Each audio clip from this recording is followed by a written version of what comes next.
한 주간 다들 편안하셨습니까? 네. 예. 우리 자식 키워본 부모님들의 최고 관심사는 아무래도 자식이 잘 되는 겁니다. 좋은 직장에 들어가고 건강하고 좋은 배필들을 만나는 것, 그리고 이것을 위해 늘 기도하는 것이 참 우리 부모로서는 아름답다고 하겠습니다. 또 그것이 자녀를 향하는 우리 부모들의 의무고 책임이 아니겠습니까? 저처럼 외동딸 하나만 있는 사람은 더 이런 것에 민감할 수밖에 없습니다. 아마 딸 가진 부모의 입장이 다 그럴 거예요. 좋은 청년이 이렇게 보이면 자동적으로 내 사이가 아닌가 이렇게 생각이 드는 게 사실입니다. 그래서인지요, 저는 오늘 말씀에 나오는 이 부자 청년을 보면요, 정말로 욕심이 나고 감탄이 나는 청년이에요. 어쩜 이렇게 완벽할 수 있을까?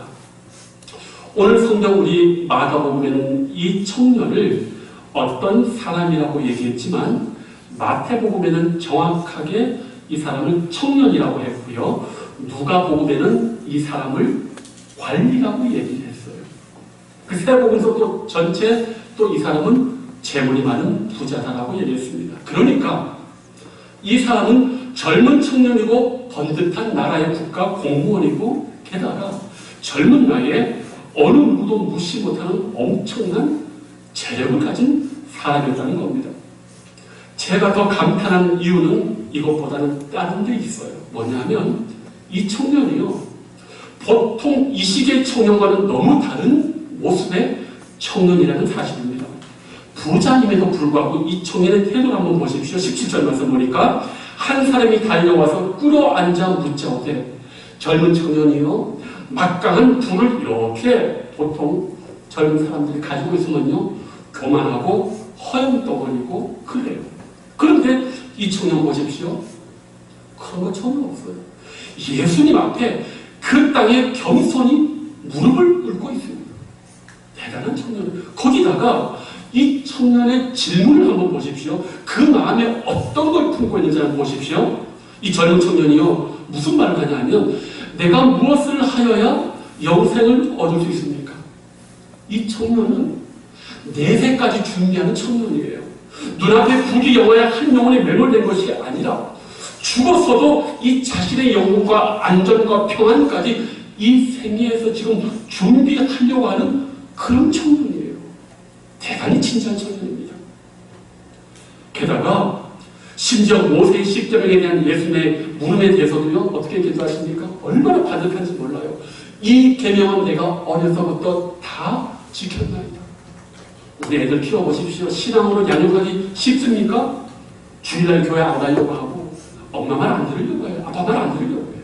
근데 이 청년은 어려서부터 하나님을 예배하는 신앙에서도 하나도 나는 거침이 없이 하나님의 율법의 요구를 정확히 다 이루었습니다라고 솔직히 얘기를 합니다. 이게 바로 오늘 말하는 교회 오빠 아닙니까? 이렇게 완벽할 수 있습니까? 이런 청년 어디 없습니까? 김기현 지사님, 거기 딸도 급하지만 나도 우리 딸이 급해요. 우리 여기 딸 가진 사람들, 이런 청년, 저는 보면서 감탄을 해요. 외적인 조건과 이 자세가 이런 청년이 있을까? 그런데 놀라운 것은요, 이 청년이 그토록 갈구하던 영생과 구원에 대해서 우리 예수님이요, 합격점을 주지 않으세요. 이 객관적인 요소와 지금 신앙 상태를 보면 우리보다 100배, 1000배는 낫다고 보여지는데, 영생에 대한 예수님의 대답을 보면은 너 아직까지 부족하다는 거예요. 너 아직까지 안 된다는 거예요. 저는 이 부분에서 오늘 우리 모두가 깊이 한번 이 말씀을 한번 대해봤으면 좋겠습니다. 어찌해서 이 청년이 영생에 이르지 못할까? 이런 삶의 모습을 가지고도 왜 영생에 이르지 못할까? 그렇다면 영생은 어떻게 얻는 것일까? 오늘 한번 진지하게 우리 이 청년과 예수의 대화를 통해서 한번 오늘 살펴보려고 합니다. 자, 먼저 우리 예수님이요, 이 청년에 대해서 영생을 얻지 못하는 이들을 정확하게 뭐라고 지적하냐 하면, 그가 계명을 온전히 지키지 않았음을 지금 지적하고 있어요. 청년의 대답과 다릅니다. 청년은 계명에 관해서는 다 지켰다고, 어려서부터 지켰다고 하는데 예수는 그가 아니라고 얘기를 해요. 자, 보십시오. 내가 무엇을 하여야 영생을 얻겠습니까? 그러니까 예수님께서요, 십계명을 들어가지고 쭉 얘기를 해요. 그러니까 보통 사람 같으면 그 계명 앞에 하나님, 예수님, 나는 이 계명의 전체 절대 다 못 지킨다라고 해야 되는데, 놀랍게도 이 청년이 뭐라고 얘기하냐면, 나는 어려서부터 주님 당신께서 말씀하시는 계명을 다 지켰습니다 라고 얘기하는 거예요. 이게 허세가 아닙니다. 이 거짓말이 아니에요. 지금 이 친구의 양심과 지금 솔직하게 얘기하는 거예요. 예수님께서도 보시니까 21절에 그를 보시고 사랑하여 이르시되, 이 청년을 사랑하고 이 청년의 많이 진실함을 알고 있기 때문에 그 말을 액면 그대로 받아들이고 있어요. 문제는 뭐냐? 이 청년이 스스로 속고 있다는 걸 지금 예수님께서 이제 말씀하고 있습니다. 너가 그렇게 계명을 온전히 지켰다고 하는데, 내가 이제부터 너가 그 계명을 제대로 못 지킨 거 이제부터 내가 깨우쳐 주면 하면서 말씀을 하시는데, 보십시오. 바로 19절 말씀이에요. 자, 우리 19절 너무 중요하니까 우리 다 한번 읽어봅니다. 시작. 내가 계명을 안 하니 살인하지 말라, 간음하지 말라, 도둑질하지 말라, 거짓 증언하지 말라, 속여 빼앗지 말라, 내 부모를 공경하라 하였느니라. 그러니까 20절에 그가 여짜오되 선생님이여 이것은 내가 다 지켰습니다. 자, 근데 성도님들 보십시오. 19절.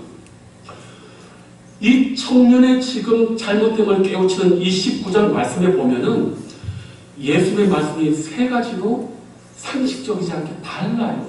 이상해요. 왜 이상하면 첫째, 십계명 말씀하셨는데 가장 중요한 1계명에서 4계명을 예수님 말씀하지 않으셔요. 성도님들, 십계명에서 가장 중요한 계명이 뭐예요? 순서적으로 1번부터 4번까지 하나님에 대한 계명이 제일 중요해요.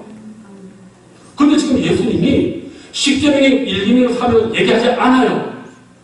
5에서 10계명만 얘기하고 있어요. 이상하지 않습니까? 또 이상한 건 또 하나 있어요. 순서가 틀려요. 5, 6, 7, 8, 9, 10으로 얘기하지 않고 6, 7, 8, 9, 10, 5를 맨날 놔뒀어요. 우리 예수님은 성경을 다 외우신 분이에요. 이 말씀 가지고 예수님의 기억력이 모자라서 그렇게 얘기하지 마세요. 의도가 있어요. 마지막으로 더 이상한 게 뭐냐 하면 예수님께서 5, 6, 7, 8, 9, 10에 이 계명을 인용하실 때 모든 것은 토시 하나 그대로 인용하셨는데 10번째 계명은 문자적으로는 틀린 계명이에요. 여기 보시면 속여 빼앗지 말라. 십계명의 문자적으로 이 계명은 없습니다. 십계명의 문자적인 계명은 이거예요. 출애굽기 2장 1절 17절. 내 이웃의 아내나 그의 남종이나 그의 여종이나 그의 소나 그의 낙이나 물론 내 이웃의 소유를 탐내지 말라가 십계명인데, 우리 예수님은 이 말씀을 하지 않고 탐내지 말라 하지 않고 뭐라고요? 속여 빼앗지 말라. 이 말씀 한 구절에 이 세 가지가 대단히 달라요. 여기는 우리 주님의 의도가 있습니다. 즉 우리 예수님은 말씀하고 있는 거예요. 그래? 너가 계명 다 지켰다고? 자, 하나님에 대한 계명 빼고 일단은 이웃에 대한 계명 하나 얘기를 할게 하면서 마지막으로 틀리게 한 계명이 그 사람에게 지금 적용이 된다는 거예요. 뭐요?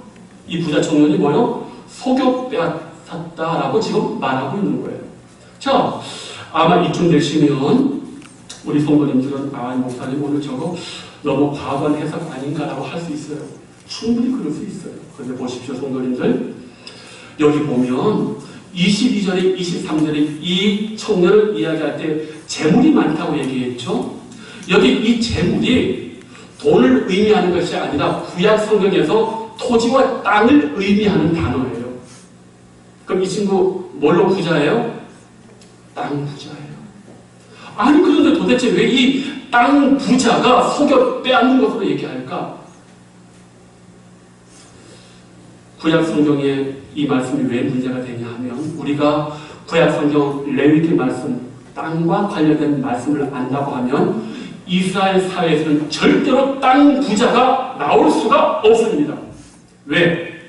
레위기 이렇게 돼 있어요. 25장 23절에 토지를 영구히 팔지 말 것은 토지는 다 내 것입니다. 뭐라고요? 토지는 매매가 안 됩니다.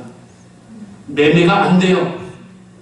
아시겠습니까? 더 쉽게 말씀드리자면 내가 돈이 필요해요. 그래서 옆집에 1억을 빌렸어요. 그럼 담보로 내 토지를 맡겨요. 그럼 얘기하기를 내가 10년에 걸쳐서 이 땅을 맡기고 내가 10년 있다가 갚겠습니다. 이 땅을 당신이 경작해가지고 쓰십시오. 됐단 말이에요. 자, 근데 문제는 10년이 됐어요. 내가 이 돈을 못 갚아요. 그럼 어떻게 되느냐? 그래도 내가 담보로 맡긴 땅이 1억을 빌려준 사람의 소유가 된다, 못 된다? 못 돼요. 못 된다고요. 이게 이스라엘 레위기의 구약 율법에 특수한 거예요. 이스라엘 백성들은 절대 땅에 매매가 안 되게 되어 있어요. 그런데 문제는 뭡니까? 이스라엘 백성들이 이 젊은 청년의 부모와 조상 때부터 돈을 빌려주고 땅을 담보로 받고 뭐요? 이 사람들이 못 갚으니까 어떻게 해요? 다 자기 소유로 이전했다는 말이에요. 그래서 이 소유가 지금 이 청년의 재산이 되는 건데 우리 예수님은 그것이 바로 소교 빼앗은 것이라는 거예요. 왜? 레위기 율법이 그렇게 말하고 있으니까. 너가 지금 가지고 있는 이 땅이 사실은 뭐요? 소교 빼앗은 거다. 왜 그러냐? 레위기는 우리가 보통 레위기라 말하지만은 엄밀하게 말하면 레위기는 법전이에요. 민법, 상법, 형법에 대한 이 법전이라고. 그러니까 일반인들이 이거 잘 볼까요? 안 볼까요? 잘 몰라요. 그러나 부자들은 알아요. 돈을 우리가 보통 못 갚으면 미안해요? 안 미안해요? 미안하잖아요. 그러면 주인들이 말하는 거예요. 당신이 이거 어떻게 할 거야? 근데 잘 모르니까 이 땅 가져가세요. 왜? 하루 벌어먹고 사는 사람들이 이런 법을 어떻게 알아요? 레위기 법을. 변호사, 사무장 있는 것도 아닌데. 그러면 그런 식으로 모든 이스라엘의 유력한 자들이 그런 식으로 다 땅을, 가난한 자들에게서 땅을 편취해버린 거예요. 그런데 이것은 불법이에요. 구약시대부터 예수님 시대까지 이스라엘의 이 시대의 모든 땅의 부자들이 어떻게 돼요? 다 속여서 빼앗은 거예요. 예수님 지금 그걸 지적하고 있는 거예요. 사랑하는 성도님들, 오늘 우리가 이 말씀 이렇게 보면 또 이 말씀에서 여기서 우리가 또 하나 알 수 있는 게 있어요. 왜 예수님께서 이 청년에게 1번에서 4번째 계명, 하나님과의 계명을 언급하지 않았습니까? 우리 이거 결론 알죠? 너 그 땅 다 팔고 나를 따라오라 했을 때 이 청년 따랐어요? 못 따랐어요? 못 따랐죠. 자기는 하나님 잘 믿고 있다고 생각했는데 정작 이 사람에게 최고의 우선순위는 돈이고 땅이었고 부유했어요. 성경은 이 돈과 탐욕에 대한 탐심을 뭐라고 합니까? 우상숭배. 그래서 아예 1번에서 4번째 계명은 이 친구에게 말도 하지 않은 거예요. 왜? 이 사람은 지금 돈을 근거해서 하나님을 잘 섬기고 있기 때문에 막상 주님이 하나님이냐 복음이냐 네 재산이라 했을 때 재산입니다고 돌아간 거예요. 이게 우상숭배인 거예요. 성도님들, 우리가 오늘 이 말씀을 통해서 기억해야 될 것이 있어요. 우리들 중 누구도 어떤 계명을 지켜서도 결코 영생을 얻을 수 있다고 자신할 수 없습니다. 그러나 가장 중요한 건 뭐냐면 오늘날 이 시대에 이 청년은 버젓이 신앙생활을 잘하지만 본인도 모르게 돈에 대해서, 재물에 대해서 그 영혼이 완전히 잠식당했다는 사실이에요. 성도님들, 우리 영혼을 늘 들여다보셔야 돼요. 늘 들여다보시고 내 영혼이 하나님으로만 가장 먼저 가득 차셔야 돼요. 이걸 생각지 못하면 부지불식간에 우리도 이 청년처럼 그 심판의 날에 막상 주님 앞에 서봤을 때 내 영혼의 가장 우선순위가 하나님이 아닐 수 있다는 말이에요. 그래서 항상 내 영혼을 돌이켜보셔야 돼요. 자, 그러나 또 하나 이 말씀 속에서 우리가 깊이 주목해 봐야 될 것이 있어요. 그건 뭐냐면 영생과 구원에 대해서 성도들이요, 잘못된 확신을 가지고 스스로 잘못된 위로를 가지고 있는 경우도 대단히 많아요. 오늘 이거 한번 엄중하게 말씀을 드리려고 합니다.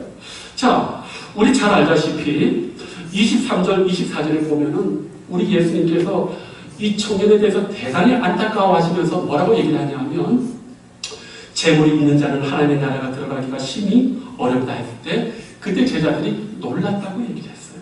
그런데 더 재밌는 거는 다시 부연설명합니다.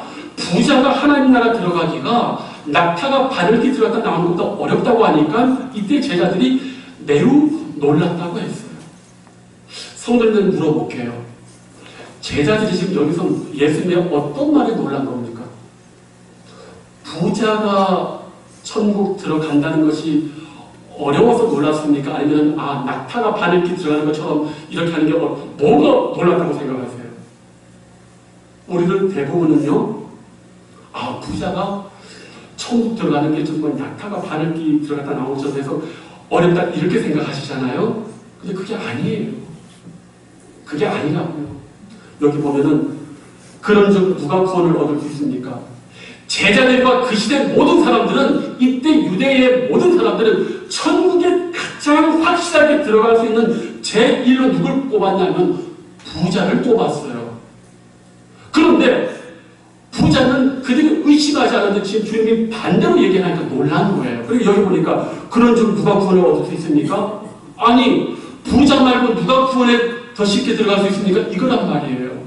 그럼 우리는 여기서 한 가지 좀 생각해 볼 게 있어요. 아니, 왜 이스라엘 이 하나님의 제자들은 이 부자가 천국을 누구보다도 가장 확실하게 들어갈 수 있다고 생각했을까? 이걸 한번 생각해 봐야 돼요. 성도님들, 부자는요, 일단 교회를 잘 다녀요, 안 다녀요? 그냥 태어날 때부터 이제 다들 우리 아가씨가 대답을 잘 못하죠. 성도님들, 먹고 살기 바쁜 사람들은요, 예배 참석하기 어려워요. 죄송하지만. 그러나 삶이 좀 받쳐주는 사람은요, 그래도 예배 잘 드릴 수 있어요. 안 그래요? 둘째 또 있어요. 유대인들은요, 자선을 많이 하면 복을 받고 하나님의 은총을 받는다고 했어요. 누가 자선 많이 해요? 가난한 사람이 많이 해요? 부자가 많이 해요? 부자가 많이 하죠. 이 유대 사회는 모든 것이 율법이기 때문에 돈 내고 예배 참석하는 데 있어서 유대인 부자들은요, 전혀 꺼리낌이 없고 전혀 한 번도 빠지지 않아요. 게다가 모세오경에 보니까 이렇게 온갖 종류의 율법이 되게 많단 말이에요. 그러면 성경에 나오는 그 수많은 율법을 하루 입에 불질해서 먹고 사는 사람들하고, 모든 것이 준비되고 사람 부림에서 하는 그 부자하고, 누가 모든 개념을 더 잘 지키겠어요? 부자가 더 잘 지키는 거예요.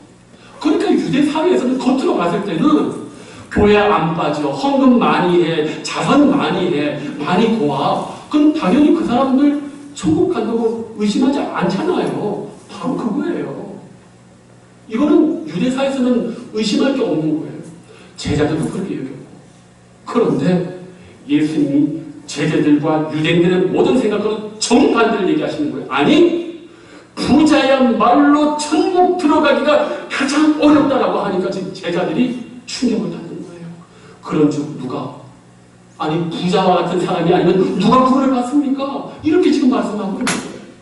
성도님들, 유대인들이 왜 이렇게 부자를 높였냐 하면, 이들이 그 기록에 이렇게 나와 있어요. 부자와 가난을 어떻게 얘기했느냐? 부자는 하나님의 축복이고 가난은 하나님의 저주를 받는 걸로 얘기를 했어요. 한번 들어보세요.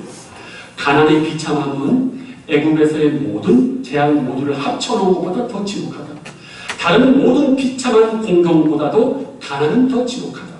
가난의 비참함은 사람에게 임할 수 있는 가장 고통스러운 일이다라고 해가지고, 이러한 형편에는 모든 가난한 자들은 모여 전부 다 하나님의 축복을 받지 못한 죄인이고 지옥에 떨어질 자라고 얘기했어요. 그리고 부자는 모두가 획일적으로 다 천국 가는 확실한 사람이라고 여겼고, 제자들조차도 그렇게 여겼어요. 그런데 예수님께서 비유까지 드신 거예요. 얘들아, 부자가 천국 들어가는 게 얼마나 어려운지 아느냐? 낙타가 바늘기. 이스라엘 사람들은 그 말을 할 때 가장 큰 짐승 얘기할 때 낙타를 이야기하고요, 가장 작은 거 얘기할 때 겨자씨를 얘기해요. 여기서 지금 낙타는 뭐예요? 이들이 상상하는, 보통 말씀은 가장 큰 짐승을 얘기할 때 이 낙타를 쓰단 말이에요. 근데 뭐라고요? 부자가 천국 들어가는 게 이렇게 어렵다는 거예요. 그러니까 바로 이 말씀 딱 들었을 때 지금 제자들이 받는 충격은 어때요? 어마어마하지요. 성도님들, 우리도 신앙생활 할 때요, 구원과 신앙에 대해서 어설픈 잘못된 생각으로 내 영혼을 위로받을 때가 많이 있어요. 제가 구체적으로 말하진 않아요. 그러나 오늘 주님께서 이 영생과 구원에 대한 우리의 안일한 생각을 깨버리신 것처럼 우리도 하나님의 말씀을 더욱더 진지하게 바라보고 내 영혼을 그 말씀에 비추어올 필요가 있다는 사실이에요. 놀라운 건 우리가 보통 고정관념이나 지금까지 믿어왔던 바를 이렇게 틀리다고 하면 반말하고 거절하는데 제자들은요, 그래도 울어요. 어떻게 해야 구원을 받을 수 있습니까? 저는 그래서 우리 성도님들이 구원과 영생에 관한 한 정말 하나님의 진리의 말씀 앞에 내 영혼을 깊이 들여다보길 소원합니다. 하나님의 준엄한 말씀을 잘못 해석하고 자신들의 편에 맞게 손질하고 합리화해서 잘못된 위로로 내 영혼을 위로하지 마세요. 그리고 하나님 말씀을 허투루 제발 듣지 마세요. 깊이 있게 내 영혼을 위해서 한번 말씀을 더욱더 가까이 하시길 바랍니다. 오늘 주님께서 우리에게 준엄한 말씀을 지금 하고 계셔요. 자, 그렇다면 이제 드릴 말씀이 있어요. 그러면 도대체 이렇게 해도 안 되고 저렇게 해도 안 되는 영생은 어떻게 얻을 수 있습니까? 자, 오늘 예수님께서 이 사랑하는 청년에게 두 가지를 말씀했습니다. 네가 있는 재산을 다 팔아라. 네, 당연하죠. 이거 불법이잖아요. 그 부모로부터 받은 이 땅이 율법을 어겨서 한 거니까 팔아야 되는 거예요. 원래 사람들에게 나눠줘야 되는 거예요. 또 하나, 나를 따르라. 두 가지를 얘기하십니다.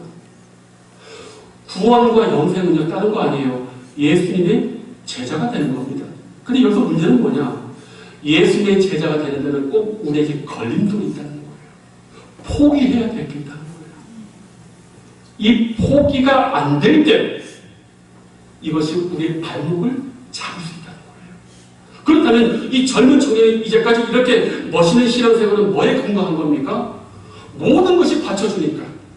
먹고 사는 것, 명예, 건강, 모든 것이 받쳐지니까 이건 종교 생활이 아니라, 이거는 신앙 생활이 아니라 종교를 누리는 거예요. 이거 예수님과 상관없이, 복음과 상관없이 그냥 누리는 거예요. 오늘 저는 우리 성도님들에게 묻고 싶습니다. 성도님들은 주님의 제자가 되기 위해서 무엇을 포기하고 있습니까? 우리 자신에게 요구하는 하나님의 말씀은요, 엄중해요. 쉽지 않아요.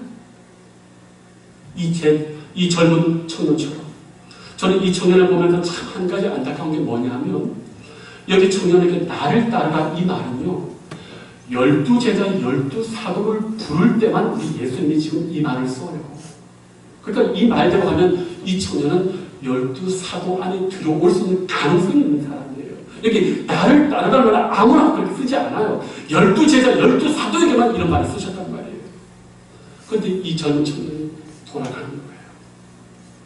자기가 이제까지 신앙생활 잘했다고 보았는데 그 영혼의 깊은 걸 보니까 아니요. 신앙과 복음과 예수가 하는데 신앙이 가장 그 영혼의 첫 번째가 아니라 재물이 첫 번째고 그 다음은 신앙은 두 번째였어요. 오늘 우리가 신앙생활 하면서 기억해야 될 것이 있습니다. 모두가 주님의 제자가 되려고 하지만은 우리 자신은 정말 포기할 수 없는 것들이 꼭 하나씩 있게 되어 있고요. 그것을 포기하고 그것을 넘어서지 않는 한은 어렵다는 거예요. 오늘 저는 우리들이 신앙생활 할 때에 우리 한국교회에 복음의 가치와 복음의 수준을 너무 수준 이하로 말하는 것에서 저는 대단한 분개를 느낍니다. 영생은 그렇게 쉽게 얻을 수 있는 게 아니에요. 이 젊은 청년보다 우리가 더 신앙생활 잘할 수 있습니까? 그렇지 않아요. 이 포기가 우리에게 있어야 된다는 사실이에요. 그런데 놀라운 건 뭡니까? 이 포기는요, 저와 여러분이 애를 쓴다고 되는 게 아니에요. 오늘 주님이 어떻게 말씀하십니까? 사람으로는 할 수 없으되 하나님으로서는 다 할 수 있다. 오늘 이 말씀 앞에 나는 이런 포기가 어렵습니다라고 하시는 분이 있다면 하나님의 은혜로 이것이 가능하도록 기도하셔야 돼요. 내가 하겠다고 하면 안 돼요. 이거는 우리는 그렇게 될 수가 없어요. 우리는 육신의 정욕과 이색의 잔악과 안목의 잔악, 재물, 내 힘과 의지로는 안 돼요. 은혜 받지 않으면 안 돼요. 오늘 그렇기 때문에 이 청년, 젊은 부자 청년은 우리에게 말씀하시는 것은 다른 거 아닙니다. 구원은 전적으로 하나님의 은혜가 아니고는 안 된다는 거예요. 그 은혜만을 붙잡으라는 거예요. 우리도 성령 충만할 때는 사랑이 넘치지만 성령 떨어지고 내 생각이 앞두면요, 우리 모두 다 분노하고 죄를 짓게 돼 있거든요. 오늘 우리는 이 말씀 앞에서 다시 한번 깊이 고민해 봤으면 좋겠습니다.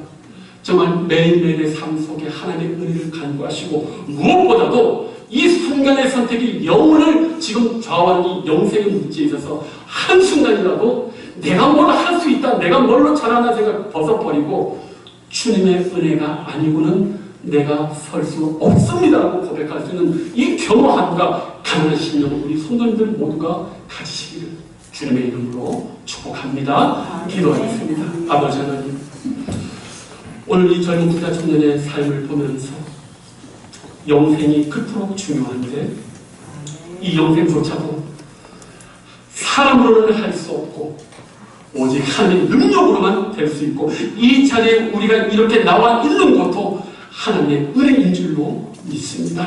주여, 주님 오시는 그날까지 이 하나님의 은혜만을 끝까지 부여잡을 수 있는 저희들 되게 해주시고, 때로는 넘어지고 시험 들지만 우리 하나님의 성령이 늘 우리 영혼을 친히 붙들어 주시옵소서. 세상이 헐하고 잘못된 생각에 우리 영혼이 각자 위로받지 않고 아버지 하나님의 주만 말씀 앞에 내 영혼을 온전히 내어놓고 그 말씀 앞에 부단히 시험하며 성령의 은혜를 간구할 수 있는 복된 저희들 되게 하여 주시옵소서. 감사하고 예수님의 이름으로 기도하옵나이다. 아멘.